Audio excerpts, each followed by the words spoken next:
Hello learners, welcome to study Medha academy. आप लोग जानते हैं हम लोगों ने अपने पिछले लेक्चर में जो सिस्टमैटिक्स है वो टॉपिक स्टार्ट कर लिया था और उससे रिलेटेड कुछ बहुत ही इंटरेस्टिंग सी टर्मिनोलॉजी जो है वो स्टडी की थी। हम लोगों ने समझा था कि सिस्टमैटिक्स क्या होता है। Systematics is a branch of biology that deals with the cataloging of plants and animals and all other organisms into categories that can be remembered, described and identified. इसका मतलब क्या है कि सिस्टमैटिक बायोलॉजी की वो ब्रांच है जिसमें हम लोग जो प्लांट्स और ऑर्गेनिजम्स हैं उनको इस तरह से क्लासीफाई करते हैं, कैटेगराइज करते हैं कि उसके बाद हम लोग उन ग्रुप्स को स्टडी कर सके। इस अर्थ पे इतने सारे लिविंग ऑर्गेनिजम्स हैं कि अगर हम लोग हर एक को स्टडी करने जाएं तो शायद कभी भी हमारी जो बायोलॉजिकल रिसर्चेस हैं वो खत्म नहीं हो पाएंगी। लेकिन अगर हम लोग किसी भी कैटेगरी का सिर्फ और सिर्फ एक ऑर्गेनिज्म जो है उसको अच्छे से स्टडी कर ले तो हमें उस कैटेगरी के सारे ऑर्गेनिजम्स के बारे में एप्रोप्रिएट इंफॉर्मेशन मिल जाती है।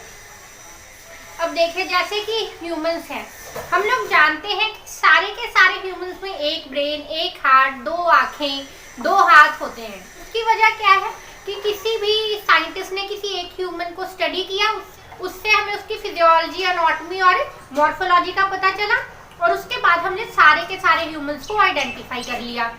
और इसी तरह से और भी जितने भी ऑर्गेनिजम्स हैं उनको भी इसी तरह से आइडेंटिफाई और क्लासीफाई और नेमिंग की।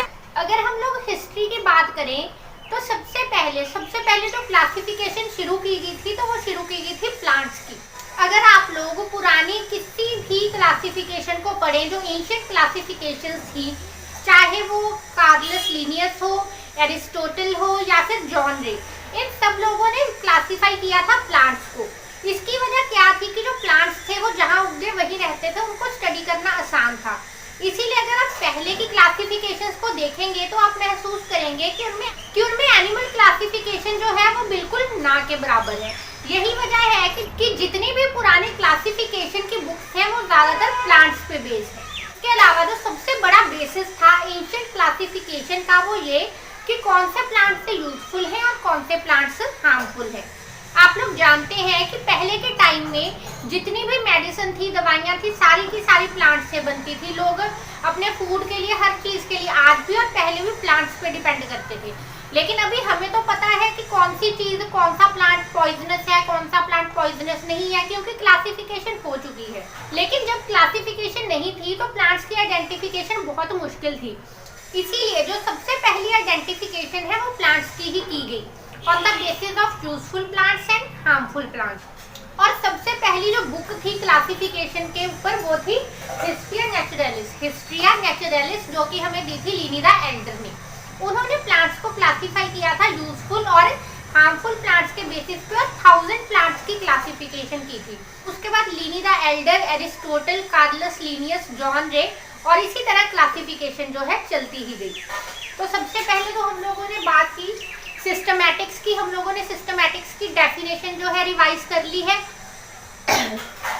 अब हम बात करते हैं कि सिस्टमैटिक टर्म कॉइन किसने की थी। तो जो सिस्टमैटिक टर्म थी वो कॉइन की थी कार्लस लीनियस ने। असल में उन्होंने systematic as it is word जो है यूज नहीं किया था। सिस्टमैटिक जो टर्म है उन्होंने ये डिफाइन नहीं की थी, उन्होंने सिर्फ ये यूज की थी बुक सिस्टम नेचुरा में। तो इस तरह से हम लोग मानते हैं कि कार्लस लीनियस ने सिस्टमैटिक टर्म को कॉइन किया। लेकिन जो सिस्टमैटिक टर्म थी इसको डिफाइन किया था सिम्पसन ने। सिम्पसन जो साइंटिस्ट थे उन्होंने 1961 में डिफाइन किया था कि जो सिस्टमैटिक है ये है डाइवर्सिटी ऑफ लिविंग ऑर्गेनिज्म, कि जितने भी लिविंग ऑर्गेनिज्म हैं उनमें कितनी डाइवर्सिटी देखने को मिलती है उसको बोला जाता है सिस्टमैटिक्स।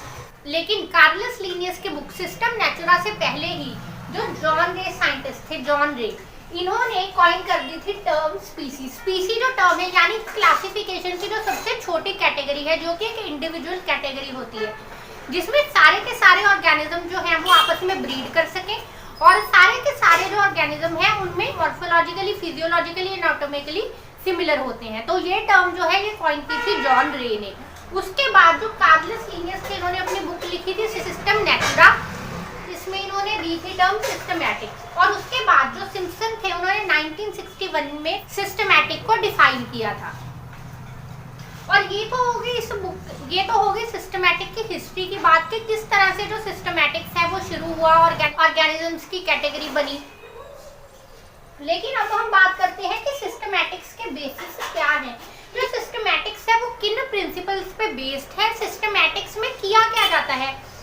इसे आप बेसिक्स की जगह प्रोसेस ऑफ सिस्टमैटिक्स भी बोल सकते हैं और इसके 4 स्टेप्स हैं।